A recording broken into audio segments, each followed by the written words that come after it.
Welcome to Fontaine. In this video, we'll explore the key urban planning issues regarding Fontaine, from managing its unique waterway systems to ensuring safety, accessibility, environmental sustainability, and social cohesion. As we look through these challenges, we'll uncover the sheer scale of the urban planning issues Fontaine truly has, while coming up with innovative solutions together as we hope to maybe change some of Fontaine's major urban planning issues. Let's get started. Right off the bat, we can already see very obvious urban planning issues in regards to public transportation. This includes the aquabuses that we'll be delving into shortly, its stations, and the fact that there are little to no transportation inside the city at all. First up, the aquabus line. Currently, it operates with only one lane, which severely restricts the flow of transportation. This could lead to long wait times and overcrowding during peak hours, making it difficult for residents and visitors to navigate the city efficiently.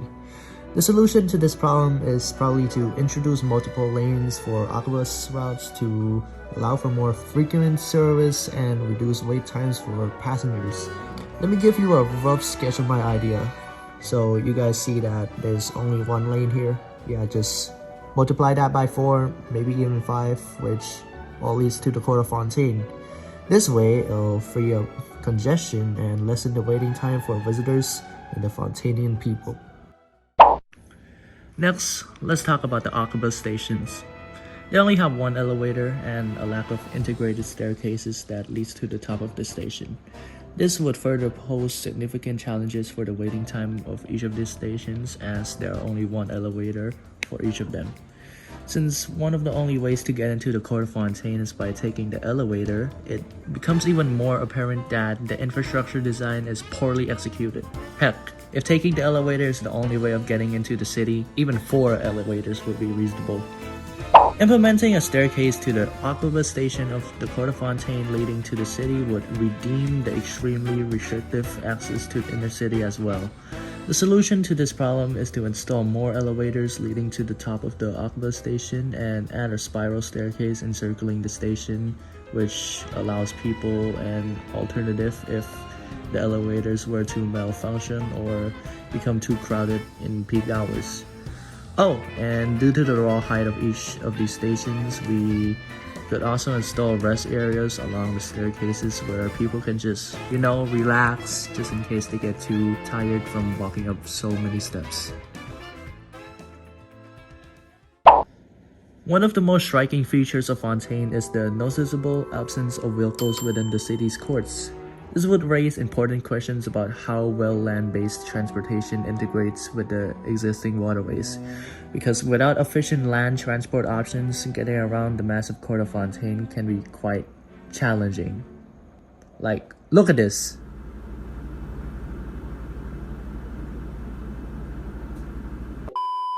This lack of accessibility could limit movement and potentially stifle economic growth. So, what's the solution, you may ask? Well, we can integrate bikes, scooters, and other sustainable transportation options throughout the Court of Fontaine. Imagine placing bikes and scooter stations strategically in key locations, such as one near the Vasari Passage, one near Quartier Leonis, another by Quartier Narbonnes, and finally one close to the Statue of the Seven. This spacing ensures that people won't have to walk too far to find a bike or scooter, making it easier for everyone to navigate the city. Additionally, we can create designated bikes and scooter lanes on the sidewalks. This would separate cyclists and scooter users from pedestrians, enhancing safety and comfort for all. And while we're at that, let's build some ramps alongside the stairs throughout the city to ensure that all areas are accessible for bikes and scooters. Alright, let's move on to safety.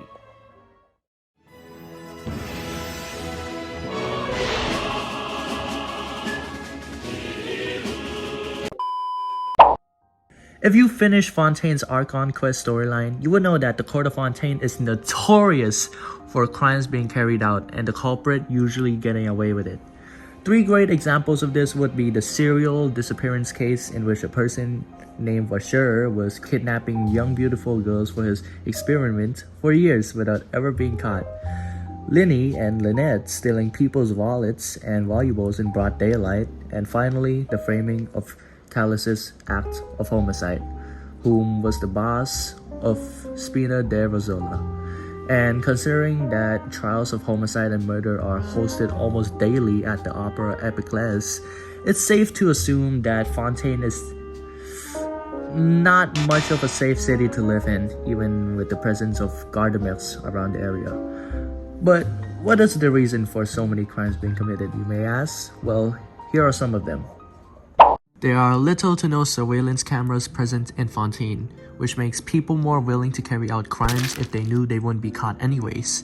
With crimes such as simple wallet snatching, stretching all the way to murders and kidnapping, it is crucial that Fontaine starts implementing surveillance cameras in their cities.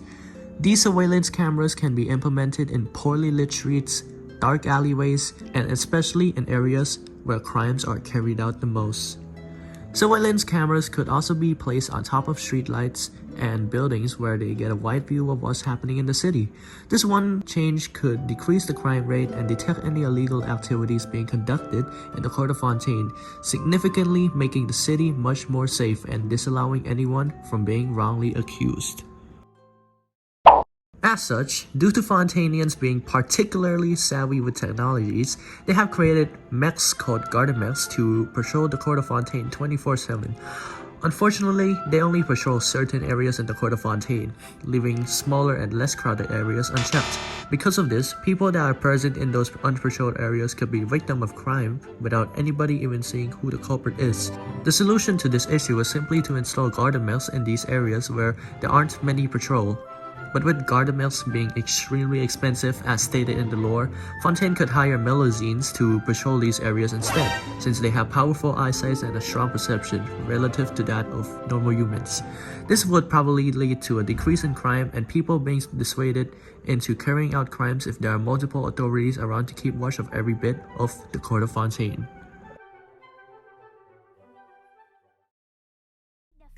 Say Drake, I hear you like I'm young. You better not ever go to cell block 1. To any bitch that talk to him and they in love, just make sure you hide your little sister from him. Okay, hear me out. The Court of Fontaine may actually be impenetrable. The city is located in a terrain surrounded by islands, which already makes it hard to access. Its walls are high enough to make enemies have a hard time shooting soldiers from below, and the amount of gardamettes patrolling the area makes it near impossible to even get close to it without authorization. But the thing is, the Court of Fontaine is built more like a spectacle for the players rather than having much immediate sense put into the architecture. You definitely see this when you begin to take a closer look. One attack or blast to this building or any of its tubes, for example, would completely obliterate this whole foundation.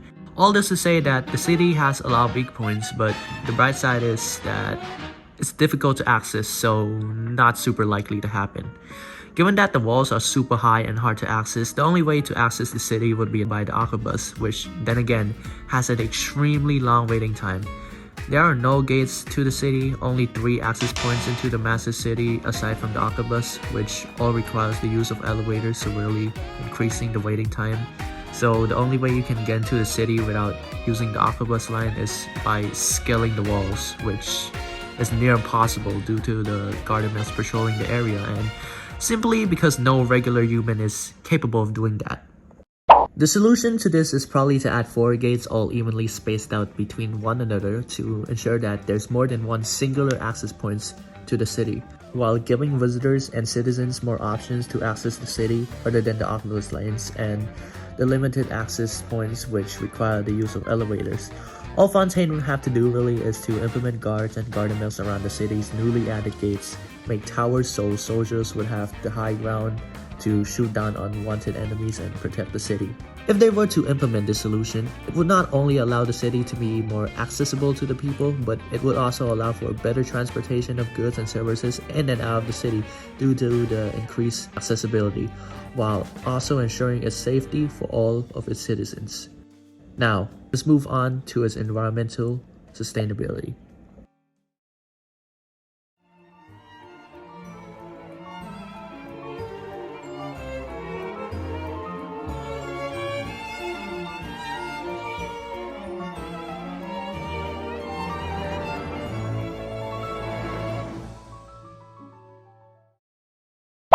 So according to the lore, the sea levels are constantly rising in Fontaine, presumably from Snezhnaya's melting, forcing people to relocate living arrangements.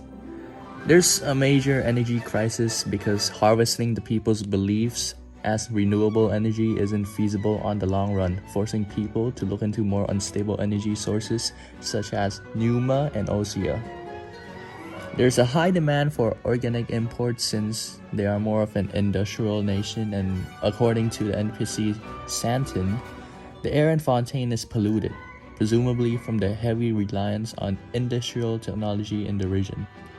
Lastly, there's something called the primordial seawater, where if it touches you, you just die. Period.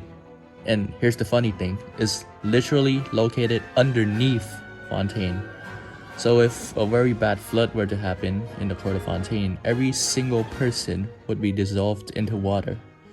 So yeah, Fontaine is definitely not a realistic place to live in until we implement my new solutions, of course. First, we can integrate floating buildings and infrastructures that allow residents and commercial spaces to remain above the deadly primordial seawaters. Either that, or they can just install aircrafts in different parts of the city to ensure citizens are able to get away in time just in case a flooding were to happen. Again, this could be placed anywhere in the Vasari Passage, Porta Leonis, another by Porta Narbonus, and one more by the Statue of the Seven. After we're done ensuring that the citizens are able to evacuate safely from the floodings, we can look into the drainage system, which is completely fine, surprisingly, as there are a lot of drains almost everywhere in the Court of Fontaine, with them having a well-built sewer system just underneath the city too. Either that, or we can just use the magic pocket. Second, due to Fontaine being a region surrounded by islands, there are bound to be large bodies of water everywhere. Like, a lot. Because of this, Fontaine could rely on more energy sources rather than only a single one from the oratories mécaniques d'analyse cardinale, such as tidal energies, which is a form of power produced by the natural rise and fall of tides caused by the gravitational interaction between Earth, the Sun, and the Moon, and wave energy, which is a form of renewable energy that can be utilized from the motion of the waves. These new implementations of renewable energy is not only feasible on the long run, but it will also cut down pollution in Fontaine by a wide margin, which significantly enhances the air quality in the city, while also benefiting the nation as a whole. Using examples from real life, we can see that tidal wave energies are one of the most sustainable, whilst efficient energy source in the world, which only speaks volumes on the amount of potential Fontaine has in utilizing the energy source around its terrain. Now, I know you guys are probably bored of my yapping, but I promise, this next issue is definitely the last. Don't tell me what to do. Oh my gosh. Bro, are you recording this? Bro, I'm not y'all, leaving, both bro. of y'all get out. I'm not leaving. Right now. I'm not leaving. Bro, leave before I have to make you leave myself. You're not gonna hit me. Dog, I will slide you. I will slide What you. What you gonna do? You're not hitting me. You're not Bro, gonna hit both me. of y'all leave right now. Bro, you're not. Early into Fontaine's storyline, we can see that there is a clear societal divide between the different levels of classes in Fontaine, from the fatui running an orphanage who train abandoned kids to be sleeper agents to people living in the sewers. The rich are extremely rich, while the poor has to rot away, working for scraps and being forced to live in sewers. And when push comes to shove, they'll be forced to steal, commit crimes, and be sent to the fortress of Meropide, a prison where people who were found guilty are sent to.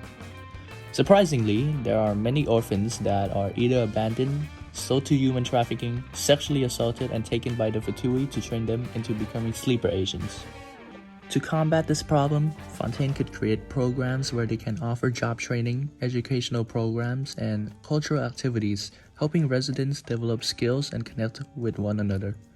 Fontaine could also create more orphanages to combat the increasing amount of orphans in the nation, providing proper nurturing for the kids and hiring proper caretakers to hopefully care for these kids. Give them education and hopefully provide them with a future rather than to let them rot in the sewers where the environment is dangerous. This would in turn lessen the amount of criminals being sent to the fortress of Meropide.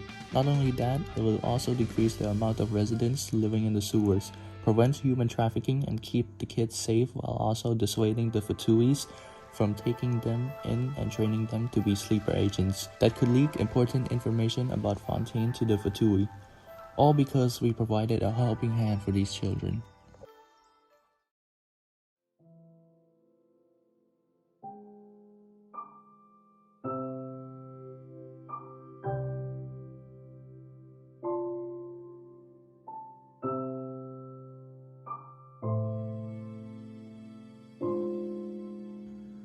So, as far as urban planning goes, we can see that Fontaine City isn't really that realistic. I mean, sure, the scenery is nothing less than stunning, but practicality-wise, some of their ideas are much less than unrealistic, to say the least, especially with the omnibus lines and the lack of accessibility into the city. The social structure of the city is nothing less than a mess. Its safety is lacking, and the fact that orphans are living in sewers already speaks volumes for itself. Of course, there are many more ways Fontaine can be improved upon, aside from the solutions that were just given. But for now, I'd say just to enjoy the game and don't think too much of it. And that concludes the presentation. I hope you all enjoyed this video. I hope. And I'll see you all next time. Peace.